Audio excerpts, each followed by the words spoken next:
함께 묵도하심으로 금요일 새벽 기도회를 하나님께 올려드리겠습니다. 살아계신 하나님, 주님께서 우리를 창조하시고 또 이 땅 가운데 그리스도의 자녀로 살아가게 하심을 감사드립니다. 모든 이에게 주어진 특권이 아니기에 우리가 그리스도의 자녀됨을 우리가 날마다 기억하며 그리스도의 자녀답게 살아갈 수 있는 우리 모든 예일교회 성도들 될 수 있도록 축복하여 주시옵소서. 특별히 이 새벽에 주님을 갈망하고 또 주님과 동행하고자 하는 그 깊은 사랑의 마음으로 주님 앞에 나왔습니다. 우리 성도님들의 마음 중심을 주님께서 기억하여 주시고 그 마음에 합당한 한량없는 은혜로 응답하여 주시옵소서.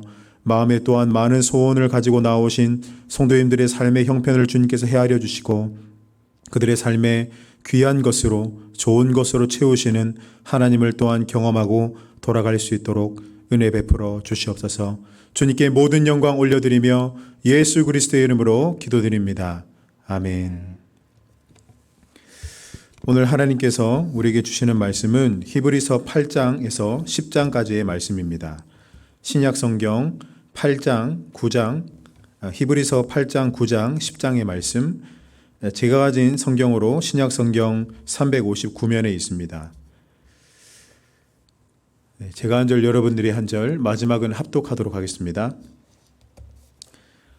지금 우리가 하는 말의 요점은 이러한 대제사장이 우리에게 있다는 것이라. 그는 하늘에서 지극히 크신 이의 보좌 우편에 앉으셨으니 성소와 참 장막에서 섬기는 이시라. 이 장막은 주께서 세우신 것이요 사람이 세운 것이 아니니라. 대제사장마다 예물과 제사드림을 위하여 세운 자니 그러므로 그도 무엇인가 드릴 것이 있어야 할지니라. 예수께서 만일 땅에 계셨더라면 제사장이 되지 아니하셨을 것이니 이는 율법을 따라 예물을 드리는 제사장이 있음이라. 그들이 섬기는 것은 하늘에 있는 것의 모형과 그림자라. 모세가 장막을 지으려 할 때 지시하심을 얻음과 같으니 이르시되 삼가 모든 것을 산에서 내게 보이던 본을 따라 지으라 하셨느니라. 그러나 이제 그는 더 아름다운 직분을 얻으셨으니 그는 더 좋은 약속으로 세우신 더 좋은 언약의 중보자시라. 그 첫 언약이 무음하였더라면 둘째 것을 요구할 일이 없었으려니와.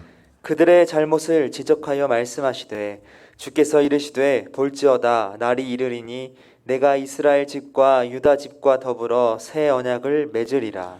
또 주께서 이르시기를 이 언약은 내가 그들의 열조의 손을 잡고 애굽 땅에서 인도하여 내던 날에 그들과 맺은 언약과 같이 아니하도다. 그들은 내 언약 안에 머물러 있지 아니하므로 내가 그들을 돌보지 아니하였노라. 또 주께서 이르시되 그날 후에 내가 이스라엘 집과 맺은 언약은 이것이니 내 법을 그들의 생각에 두고 그들의 마음에 이것을 기록하리라. 나는 그들에게 하나님이 되고 그들은 내게 백성이 되리라. 또 각각 자기 나라 사람과 각각 자기 형제를 가르쳐 이르기를 주를 알라 하지 아니할 것은 그들이 작은 자로부터 큰 자까지 다 나를 알미라. 내가 그들의 불의를 긍휼히 여기고 그들의 죄를 다시 기억하지 아니하리라 하셨느니라. 새 언약이라 말씀하셨음에 첫 것은 낡아지게 하신 것이니 낡아지고 쇠하는 것은 없어져 가는 것이니라. 첫 언약에도 섬기는 예법과 세상에 속한 성소가 있더라. 예비한 첫 장막이 있고 그 안에 등잔대와 상과 진설병이 있으니 이는 성소라 일컫고 또 둘째 휘장 뒤에 있는 장막을 지성소라 일컫나니 금향로와 사면을 금으로 싼 언약궤가 있고 그 안에 만나를 담은 금 항아리와 아론의 쌍난 지팡이와 언약의 돌판들이 있고 그 위에 속죄소를 덮는 영광의 그룹들이 있으니 이것들에 관하여는 이제 낱낱이 말할 수 없노라. 이 모든 것을 이같이 예비하였으니 제사장들이 항상 첫 장막에 들어가 섬기는 예식을 행하고 오직 둘째 장막은 대제사장이 홀로 1년에 한 번 들어가되 자기와 백성의 허물을 위하여 드리는 피 없이는 아니하나니. 성령이 이로써 보이신 것은 첫 장막이 서 있을 동안에는 성소에 들어가는 길이 아직 나타나지 아니한 것이라. 이 장막은 현재까지의 비유니 이에 따라 드리는 예물과 제사는 섬기는 자를 그 양심상 온전하게 할 수 없나니. 이런 것은 먹고 마시는 것과 여러 가지 씻는 것과 함께 육체의 예법일 뿐이며 개혁할 때까지 맡겨둔 것이니라. 그리스도께서는 장래 좋은 일의 대제사장으로 오사 손으로 짓지 아니한 것 곧 이 창조에 속하지 아니한 더 크고 온전한 장막으로 말미암아 염소와 송아지의 피로 하지 아니하고 오직 자기의 피로 영원한 속죄를 이루사 단번에 성소에 들어가셨느니라. 염소와 황소의 피와 및 암송아지의 죄를 부정한 자에게 뿌려 그 육체를 정결하게 하여 거룩하게 하거든. 하물며 영원하신 성령으로 말미암아 흠없는 자기를 하나님께 드린 그리스도의 피가 어찌 너희 양심을 죽은 행실에서 깨끗하게 하고 살아계신 하나님을 섬기게 하지 못하겠느냐. 이로 말미암아 그는 새 언약의 중보자시니 이는 첫 언약 때에 범한 죄에서 속량하려고 죽으사 부르심을 입은 자로 하여금 영원한 기업의 약속을 얻게 하려 하심이라. 유언은 유언한 자가 죽어야 되나니 유언은 그 사람이 죽은 후에야 유효한즉 유언한 자가 살아있는 동안에는 효력이 없느니라. 이러므로 첫 언약도 피 없이 세운 것이 아니니 모세가 율법대로 모든 계명을 온 백성에게 말한 후에 송아지와 염소의 피 및 물과 붉은 양털과 우슬초를 취하여 그 두루마리와 온 백성에게 뿌리며 이르되 이는 하나님이 너희에게 명하신 언약의 피라 하고 또 이와 같이 피를 장막과 섬기는 일에 쓰는 모든 그릇에 뿌렸느니라. 율법을 따라 거의 모든 물건이 피로써 정결하게 되나니 피 흘림이 없은즉 사함이 없느니라. 그러므로 하늘에 있는 것들의 모형은 이런 것들로서 정결하게 할 필요가 있었으나 하늘에 있는 그것들은 이런 것들보다 더 좋은 제물로 할지니라.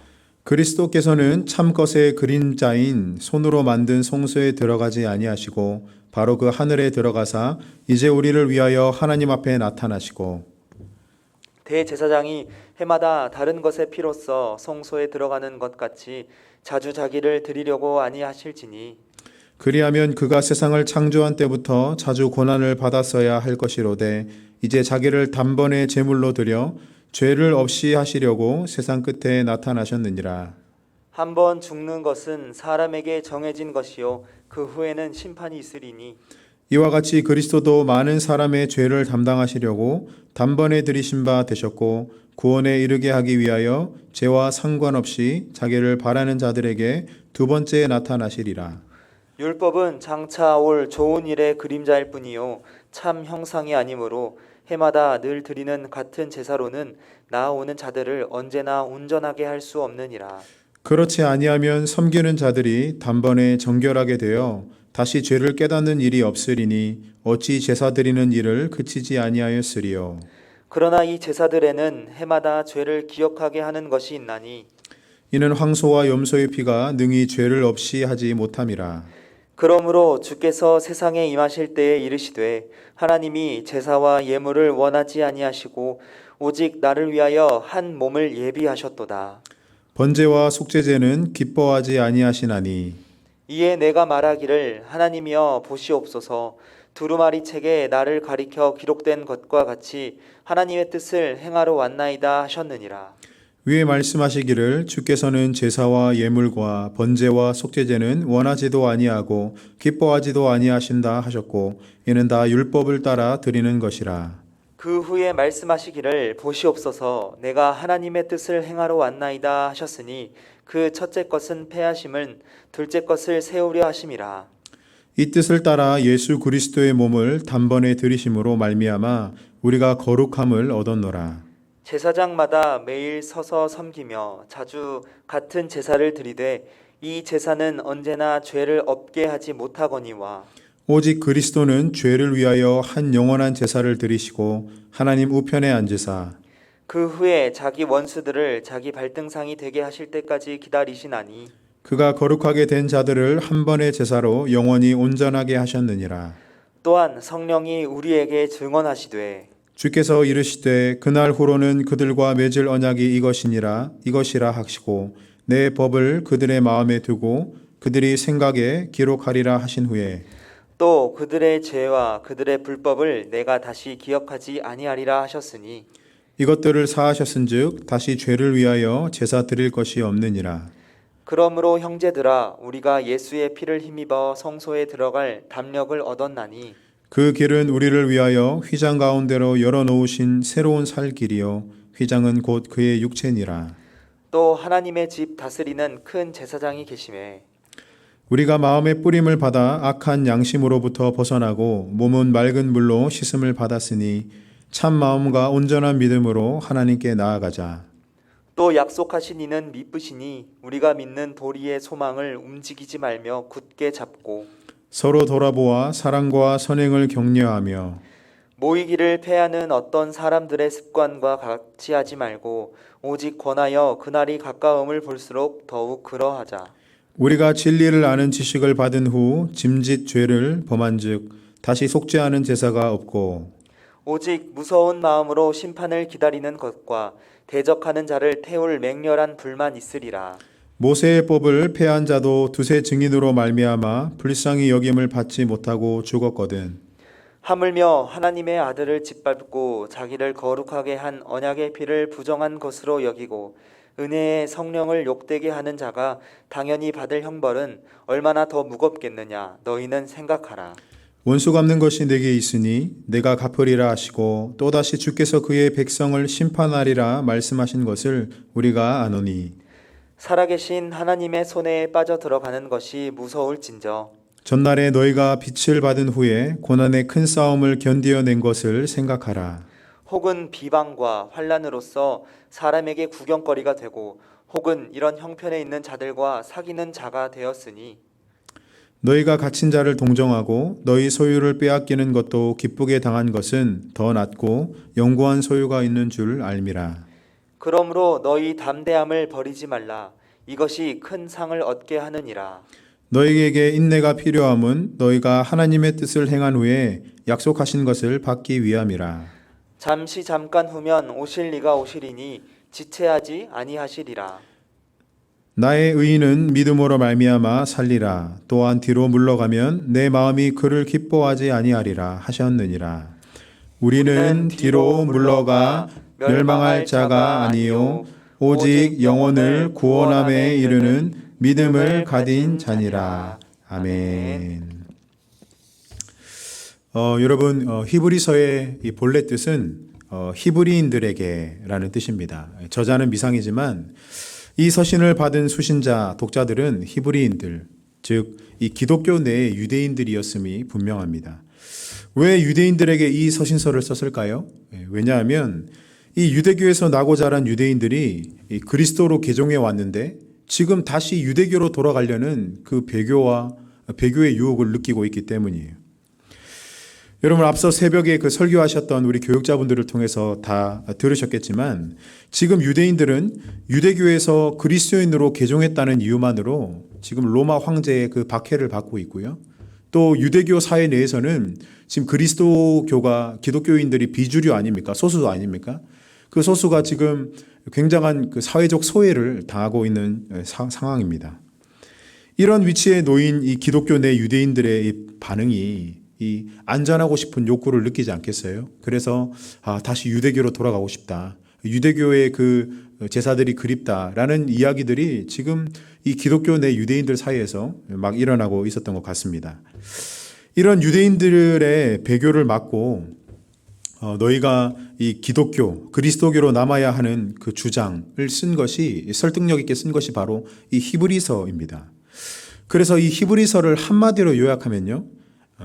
히브리서 12장 2절의 말씀처럼 예수 그리스도를 바라보자. 결국 우리는 예수 그리스도를 바라봐야 된다는 거예요. 그것을 좀 더 구체적으로 설명해 보면 모든 것보다 뛰어나신 예수 그리스도의 우월성, 그것을 너희가 생각하라는 겁니다. 왜 예수 그리스도의 우월성을 이야기합니까? 너희들이 유대교, 즉 구약에 매여 있을 때 너희가 특별한 권위 있는 선지자로 여겼던 그 모세보다 예수님이 더 우월하시다. 그런가 하면 천사보다 예수님이 더 우월하시고 제사를 담당하는 레위 제사장들보다 더 우월하시고 영원하신 대제사장이 바로 예수 그리스도시기 때문에 너는 구약의 율법 유대교로 돌아가지 마라. 지금 히브리서가 그 얘기하고 있는 거 아닙니까? 그게 지금 히브리서 1장에서 7장까지의 내용의 전부입니다. 오늘 우리가 읽은 히브리서 8장에서 10장까지도 구약시대 그 유대교 율법보다 예수 그리스도가 더 우월하다는 것을 계속해서 증언하고 있는데요. 특별히 우리가 읽었던 8장에서 10장은 옛 구약 성소, 그 예배드렸던 성소 있지 않습니까? 그 옛 언약대로 드려진 그 동물 희생 제사보다 새 언약의 중보자 대신 예수 그리스도의 속죄 사역이 더 우월하다. 지금 이 얘기를 오늘 우리가 읽은 본문에서 하고 있다는 사실이에요. 특별히 오늘 본문은 8장, 9장, 10장 세 부분으로 나뉘는데 여러분 8장은 구약 율법인 예 언약과 예수 그리스도 대신 새 언약을 비교합니다. 레위 제사장이 제사를 드리기 위해 지켰던 그 옛 언약과 옛 성막은 사실은 그림자라는 거예요. 옛 율법은 그림자라는 거예요. 그러면 그림자라면 실체가 있어야 되겠죠. 그 실체가 바로 예수 그리스도 새 언약이시다. 지금 그 얘기를 히브리서 8장에서 하고 있는 거고요. 그런가 하면 히브리서 9장에서는 지상 성소, 그 구약의 그 성소, 지상 성소와 하늘의 성소의 차이점을 이야기하고 있는데 지상 성소는 그 레위 대제사장이 그 동물을 희생시켜 가지고 1년에 한 번씩 대속죄일에 그 지성소에 들어가서 하나님께 용서해 달라고 우리 죄 사하게 해달라고 구하는 날 1년에 한 번 있지 않습니까? 그렇게 드려졌는데 그러나 예수님께서는 염소나 소의 그 피가 아니라 자기 자신의 피를 가지고 단번에 하늘에 계신 하나님의 보좌 앞, 즉 하늘 성소로 단번에 들어가셨다. 이렇게 지상 성소와 하늘 성소의 차이점을 또 이야기하고 있습니다. 그런가 하면 마지막으로 이 9장 중반절에서 10장은요. 옛 언약의 제사와 이 예수님께서 하신 새 언약의 제사의 효력을 비교하고 있습니다. 여러분 옛 언약, 구약의 그 언약은 제사는 매년마다 드려져야 되는 거 아닙니까? 그러니까 그 일시적이라는 한계가 있죠. 올해 드렸으면 내년에 또 안 드리면 되는 게 아니라 내년에도 드려야 된다는 거예요. 이 일시적이라는 한계가 있는가 하면 죄가 온전히 사해지는 것도 아니고 단순히 인간 자신이 죄인이라는 사실을 자각하게 하는 정도로만 그 효력이 있다는 것이죠. 그런가 하면 예수 그리스도의 그 피의 제사는 매년 드리는 게 아니라 단번에 드려졌는데 그 효력이 영원하고요. 그 피의 능력을 믿는 자마다 성령께서 그 안에 깊숙이 임재하셔서 양심의 더러움을 깨닫게 하시고 죄를 온전히 사하는 능력, 그렇게 사하해 주셔서 이제는 하나님의 뜻대로 살아가게 하는 능력이 그 피의 제사 안에 있다는 사실이에요. 이게 바로 구약의 제사와 새 언약의 제사의 효력의 차이라는 것입니다. 여러분 이 옥스퍼드 주석, 제가 참고한 옥스퍼드 주석에서는요, 새 언약 제사의 효력을 이렇게 표현하는데요. 이는 단순히 인간이 죄를 자각하는 수준이 아니라 근원적인 차원에서 죄를 제거하여 준다. 죄를 제거하여 주는 피의 제사가 바로 예수 그리스도의 제사라는 겁니다. 여러분 이상 이 8장에서 10장까지를 우리가 세 가지로 살펴봤는데요. 그리스도의 새 언약과 속죄 사역은 단순히 그림자에 불과한 이 구약 레위 제사장들의 사역과 제사와는 비교할 수 없을 만큼 우월하고 완전하고 영원하다는 것을 히브리서 기자가 힘주어 주장하고 있다는 사실이에요.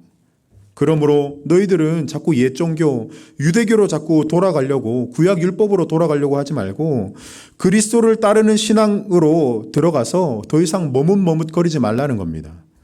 아무리 힘든 핍박과 유혹이 눈앞에 있어도 우리를 위한 온전한 속죄와 구원으로 인도하시는 그 우월하신 예수 그리스도를 배신하지 말고 십자가 단단히 붙잡으라는 거예요. 여러분 우리는 이 히브리서 8장에서 10장 말씀 속에서 어떤 메시지를 교훈받을 수 있습니까? 신앙생활 가운데 찾아온 핍박이 있죠. 또 코로나19 상황 가운데 조롱도 있습니다. 또 예기치 못한 삶의 고난도 있고요. 때로는 세상의 그 재물의 유혹, 인간관계의 유혹, 명예의 유혹, 여러 가지 유혹 가운데 우리도 똑같이 놓이는 것이 그리스도인의 인생이라면 그것 때문에 신앙이 약화되거나 멀어지지 말고 우리의 영원한 대제사장이시요 자기 피로 구원의 길을 여신 예수님을 단단히 붙잡으라는 거예요. 예수 그리스도로 우리의 믿음이 흔들리지 않는 반석 위에 서 계십니까? 히브리서 기자는 반드시 이 세상의 끝과 더불어 우리 개개인의 삶의 종결, 즉 죽음이 있을 건데 그 후에는 심판이 있다는 겁니다. 그리고 그 심판날에는 이 마치 노아의 방주를 막 조롱하며 비웃다가 홍수의 날에 막 사람들이 놀란 표정을 짓지 않습니까? 그런 놀란 표정을 우리도 심판날에 보게 될 거라는 거예요. 예수 그리스도를 믿지 않은 사람들의 얼굴 속에서. 그러나 예수님을 단단히 붙잡은 자, 믿음을 끝내 지킨 자는 속죄함과 영원한 구원으로 하나님 나라에 들어가 면류관을 쓰게 될 것이라는 사실입니다. 그러나 끝까지 그리스도의 신앙을 부정하고 받아들이지 않고 그리스도인을 심지어 조롱하고 배교한 자들은 속죄함을 받지 못해서 끝내 자신의 죄의 대가를 스스로 심판으로 받게 되는 일을 경험하게 될 것이라는 사실이죠. 여러분, 오늘 하루도 어떤 고난과 어떤 조롱과 어떤 아픔이 있어도 십자가 단단히 붙들기를 원합니다. 나의 영원한 운명을 바꾸어 주신 예수 그리스도를 찬양하기를 원합니다. 그렇게 오늘 기도 가운데도 함께 고백하시는 우리 모든 예일교회 성도님들 되시기를 바랍니다. 그래서 우리의 믿음이 예수 그리스도를 바라보는 믿음, 흔들리지 않는 반석 위에 세워지는 믿음으로 말미암아 이 세상을 믿음으로 단단히 승리하시는 우리 모든 예일교회 성도님들 되시기를 간절히 축복합니다. 함께 기도하겠습니다. 살아계신 하나님 아버지, 우리의 속죄의 제사를 단번에 이루시고 우리의 구원자가 되신 예수 그리스도를 바라보는 온전한 믿음이 있기를 원합니다. 하나님, 그 당시에 배교의 유혹에 휩싸였던 유대인들처럼 오늘날 그리스도인으로 살아가는 우리 모든 성도들의 삶 가운데도 유혹의 역사가 있고요, 핍박과 조롱과 아픔의 일들이 우리의 삶 가운데 있습니다. 주님, 그럴 때일수록 오히려 하나님과 멀어지는 것이 아니라, 오히려 믿음이 더 흔들리는 것이 아니라 더욱더 십자가 단단히 붙들고 오늘 하루 말씀과 기도로 승리하는 우리 모든 예일교회 성도들 될 수 있도록 성령께서 역사하여 주시옵소서. 우리의 연약한 삶은 성령께 붙잡힌 바 될 때 온전하여질 수 있음을 믿습니다. 성령 하나님, 오늘도 부디 우리 모든 예일교회 성도들의 심령을 주장하여 주시고 통치하여 주시옵소서. 감사드리며 예수님 이름으로 기도드립니다. 아멘. 하늘에 계신 우리 아버지, 아버지의 이름을 거룩하게 하시며 아버지의 나라가 오게 하시며 아버지의 뜻이 하늘에서와 같이 땅에서도 이루어지게 하소서. 오늘 우리에게 일용할 양식을 주시고 우리가 우리에게 잘못한 사람을 용서하여 준 것 같이 우리 죄를 용서하여 주시고 우리를 시험에 빠지지 않게 하시고 악에서 구하소서. 나라와 권능과 영광이 영원히 아버지의 것입니다. 아멘. 우리 이 아침에도 우리 하나님께서 주신 말씀을 기억하면서 기도했으면 좋겠고요. 더불어 우리 코로나19가 속히 종식될 수 있도록 지금 치료제와 또 백신이 개발되고 있다, 또 그런 얘기들이 들려오고 있는데 하나님, 이 일이 속히 진행되어서 코로나19 상황이 종식될 수 있도록 도와주시고 또 우리 성도님들 각자 가지고 나오신 그 기도 제목을 가지고 우리 하나님 간절히 부르짖으며 이 아침에 기도로 하루를 열도록 하겠습니다. 함께 기도하겠습니다.